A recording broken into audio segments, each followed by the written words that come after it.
Well, what's up, everybody, and welcome back to Reply, the show where we respond to your comments by making our own. Roll the intro. This is a show where you leave comments, then we go and read your comments, then we respond to those said comments. Leaving comments, Reply! XD. Alright, so let's see what we got for this week. Excuse me. I'm trying to do a video here, buddy. Alright, so the first video for this week is the Art Farts episode Thor Ragnarok for episode 6. Let's see what we got for, let's see what you guys left. Art Farts episode Thor, episode 6 Thor. Levi Nutter says, I hate cats. I'm glad he left the room. Don't want to hear that. Frode96 says, hui. Dark Light Photon says, I found a complete Galimata for $5 last week. $5! Wow, that's really cool. Why did you leave that comment on this video? Chris Harold says, I wish this show was more popular. I do too. Welcome to my world. I wish every show that we had was more popular. I wish our channel was more popular. I wish I was more popular. I wish popularity didn't have to matter in a society where we should be all intellectual individuals, where we can have our own say in everything and our own decisions and make our own, choices in life without having to be judged by how popular we actually are, and how we contribute to society can be, measured in different ways other than just pure looks and status. Yeah, Art Farts should be more popular, though. Next video is Brainstorm, Bionicle G3, cartoon designs and artwork concepts. Super Butterbun says, Bionicle's heroes is. Triggering intensifies. Sir With, interesting name, says, you killed Bionicle, thanks for nothing. We killed Bionicle, I guess. Next comment is from Keelan Corona. He says, they look awesome, but I feel if LEGO actually did this with Bionicle, like making them with minifigures, I feel like there would be a lot of controversy. I'm not hating, because I think the designs look so cool, but these are also my thoughts. Yeah, I mean, I feel like there would be controversy for sure. People don't really like the idea of change. And I think Bionicle has been a contraction thing with action figures for a very long time. So the idea of making the minifigures and a system theme is definitely very radical. And not everybody would be on board with that for sure. I do feel like, for Bionicle to be a success, though, we have to stop catering to the old fans. Because I think G2 proved pretty substantially that, the old fans aren't going to be enough to keep Bionicle afloat. It's just that people grow up, people lose interest, and I think everybody that was really into G1, if we try to make a line that caters to them, then we're not going to be able to bring the line, or bring new fans into the line, and spread that out towards new faces and new kids out there. So I think it's just you need a change. There needs to be some room for change for Bionicle to be a success. Lumen says, as long as the art style gives a sense of visual depth to the characters, a Paper Mario style does not work for the things you want for that reason. A frame-by-frame animation would probably be better than rigging for the majority of the show. Yeah, I agree. I think for the most part, we should be balancing between the two. I think you can definitely use rigging animation for certain scenes. But when it comes to fight scenes, for instance, I think that's definitely something that traditional old frame-by-frame animation would be very beneficial for. So, Rogue Gamer says, VAR is so cool. View all 48 replies. All right, well, thank you for saying that I'm cool. I appreciate it. If you were to click on that 48 replies, you'll see that Rogue Gamer is replying to himself quite a bit. So there's a big conversation there. I'm not going to go through all of that. It's too much for me. My time is too valuable to me, but I do appreciate you for thinking I'm cool, I guess. I don't think I'm cool. I think I'm a jerk. So, I think you're wrong. The next video on today's docket is the TDP Podcast, episode 269, video game loot boxes in Mario Odyssey hype. Oh boy, here we go. This one's the one where they all got really upset. Zachmaster014 says, I clicked on this video, excited to hear you talk about Odyssey. Now I'm just annoyed. Thanks for that misleading title. I mean, Mesa was the one who came up with the title, and I think Mesa was appropriately hyped in that episode of the TTV podcast. So perhaps it was misleading in the sense that you expected anything more from us. Now, the general consensus for a lot of people for that video was certainly that we were pretty heavy on the negativity towards Nintendo. The general consensus for that video definitely seems to be that we are a bit too negative on Nintendo. It was just a joke for the most part. We had a serious conversation about loot boxes and consoles and stuff, and I think that was pretty much serious. But like, as far as like a lot of the criticisms towards Nintendo as a company, I think we all agree that Nintendo's pretty anti-consumer, especially in terms of like what you can do with their product after the fact. For us as creators on the YouTube platform, even the mere mention of Nintendo can sometimes get your video demonetized, so it's kind of a big deal for us. We have a negative opinion on that. But as far as the games themselves, I've never played any of the games, so a lot of people are calling me ignorant in the comments, and I have to agree, because I am very much ignorant on Nintendo. I don't know anything about Nintendo at all, so I don't really have much of an opinion on them as game makers or game developers. But in terms of their business practices, don't think they're the kindest people. Other than that, it seems like this video basically just has a bunch of long-winded comments where people are calling us out for being negative, so I'm not going to bother reading them because of the length of those posts. But if you guys are interested in hearing people talk about Nintendo for a while, then you could check out those posts and even reply to them if yourself if you agree or disagree or not. So go ahead and do that. Next video on today's docket is the episode 77 Lego Brick Feed Unikitty episode sneak peek episode thing. Airheaded Aviator says, this was more of a podcast on how to ruin a kid's life. What are you talking about, Airhead Aviator? This is not ruining anyone's lives. I'm bettering these kids. I'm making them stronger. I'm showing them what true suffering is all about. That way they're prepared when they go out into the wild, because literally nothing could screw them up any more than what I did to them. So I think you know, once you've survived something like that, you're stronger for it. And I think that is that's the crux of my parenting. Next comment says Wadden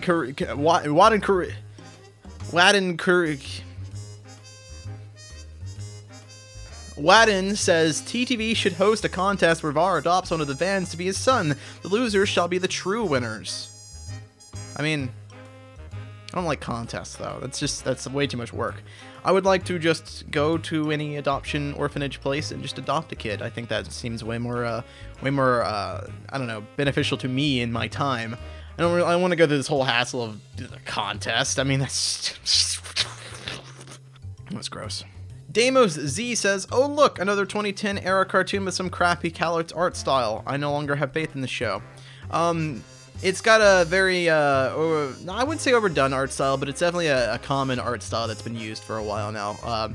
But like, from what I can tell from the comments, people seem to be saying it's pretty decent, so I wouldn't write it off just from the art style alone.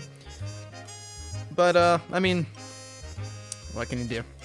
MC Lego Boy says, "Oh yeah, by the way, just learned that the opening theme for Unikitty is provided by Baby Metal, hence the metal. Fantastic." That is, that's a nice trivia fact there, the trivia things. You guys should look up Baby Metal. They're pretty rock and hardcore, dude. Let's listen to some Baby Metal, guys. Here we go. You ready for some Baby Metal? Oh, this is a really weird video already. Karate.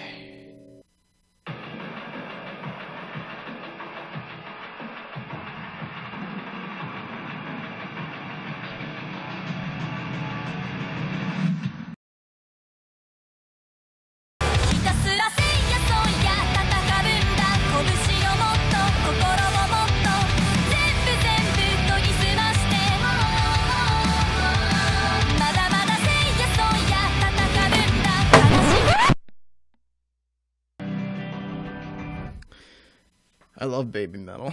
All right, let's actually do the thing that we're supposed to be doing on the show and like reading comments, because that was like the whole premise. Not that there has to be a dude, I'm out of breath now. That was like. This comment comes from Ultimate Mustache X. He says, I saw a point in the live chat that I agree with. If the fire spitters get weaker by leaving Mungai, how do they manage to kill the Ihu king? This also ties into a question I had on episode 1 script. How does Vakama and the others know that the king is dead before Narmoto even gets back? I doubt the king would have enough time to even become aware of the fire spitter attack and the time it takes for Narmoto to get home, let alone die and news spread ahead of Narmoto.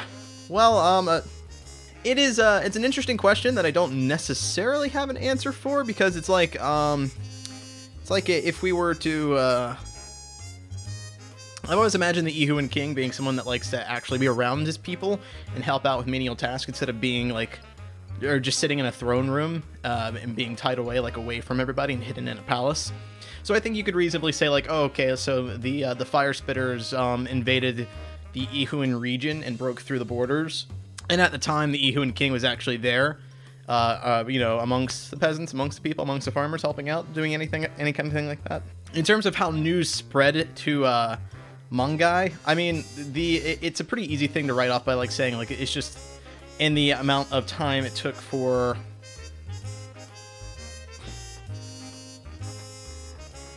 like Narmoto to walk to the volcano and back. I mean, you could just send like a raven or like a bird or something to spread the word and the message there. I mean, also keep in mind that like Mungai is a pretty big region, so like there could be Mungaian outposts in the outskirts, like on walls or something, and they are sat upon these outposts, keeping track on the borders. So we could even say like the fire spitters broke through like the Mungaian walls into Ihu, so there were people of Mungai there on the scene actually helping out, and they were able to send a message back to the capital to alert everybody else. So I mean, I think it's a question that's starting to delve into the logistics of everything a bit too much, more so than I think is relevant to the plot per se. But I think they're fair questions. These are just ideas that I kind of came up with on the spot, so I mean, none of this is canon, but it's just different ways of kind of explaining how that could have happened, I guess. Yatfi Lamb says, "Eat poop, you guys are horse killer. Bionicle Generation 3 won't be successful to be existed right now, and the XXXXing future since they are cheap and valueless nowadays." Alright, I gotta break this comment down and actually figure out what this guy's trying to say. He opens the comment up by saying, "Eat poop," very intellectual thing to tell somebody to do, which he follows up with by saying, "You guys are horse killer." So perhaps what we are doing is spreading germs and disease throughout the land because we keep eating our own feces, and that those diseases are spreading to the horses. And it's, of course, eliminating the horse population. That's the word I was looking for. It's a threat to the environment, obviously, of course. Bionicle Generation 3 won't be successful to be existed right now. So Bionicle Generation 3 won't be successful to be existed right now.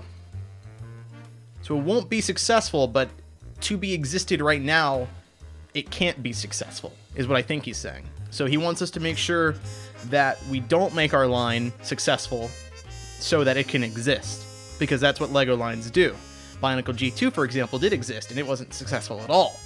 And then he goes on to say the XXXing future, since they are cheap and valueless nowadays. So in the future, in the year XXXXing, everything is completely valueless and very cheap. So if we want to market a line towards the future, we have to make sure that our line is cheap, valueless, and not good, so it can be a success. This is obviously the future in which Apple Lego is a thing. So yeah, I think that's really good. None of that had to do with any of the horse disease plot, but I mean, sometimes your plot threads can't always connect, right? That's how writing a story goes. All right, guys, now it's time for the bonus round! The Rock Raider game is the best game of my childhood. Smiley face. Why would you make a Lego Auschwitz? He's a noob. I hate Greenpeace.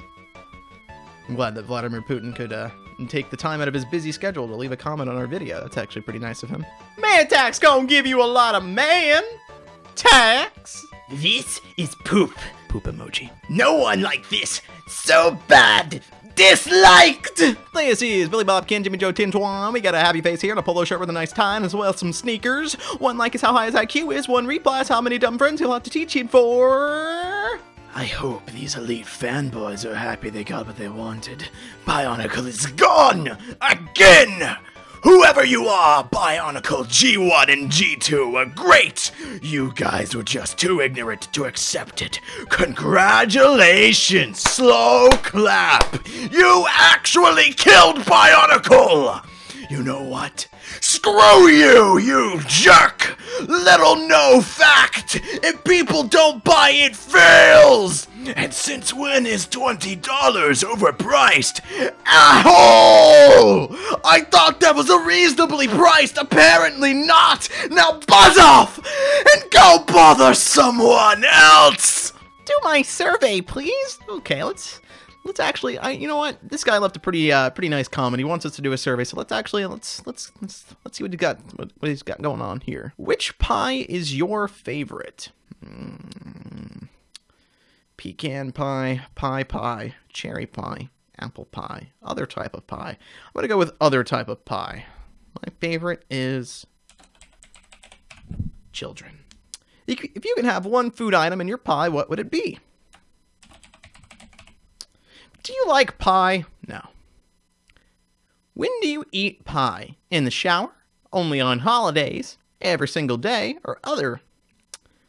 Well, you know, I don't usually eat pie, but recently I've been hearing these nasty rumors about people ingesting their own feces, and to be quite honest, it's starting to really freak me out.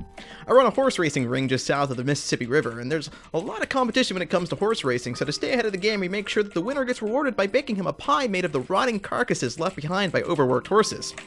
Hey, what can I say? If they wanted to live, they should have won. Anyway, we can't make these horse pies anymore because the horses keep dying, and I'm starting to suspect it's probably because of all the fecal matter that keeps getting spread around. Without horses, we don't have anything to feed our champion. So we've started baking our pies with children because they just kind of are always around, and let's be honest, do we really need more children in our lives? Doubtful. P.S. I love you. P.S.S. You're next. Signed, Illustrious Var. Alright guys, that's going to wrap up this episode of Reply. I hope you guys enjoyed this one, and if you liked it, be sure to click the like button, subscribe, and leave a comment down below so that I can reply it on the next Reply. Maybe, if it actually comes out, because who knows if it'll come out or not. I don't know. I kind of just do it if I feel like doing it. If I don't feel like doing it, then, well, screw you guys, because I make my content for me. And I hate you. I hate all of you. So, with love.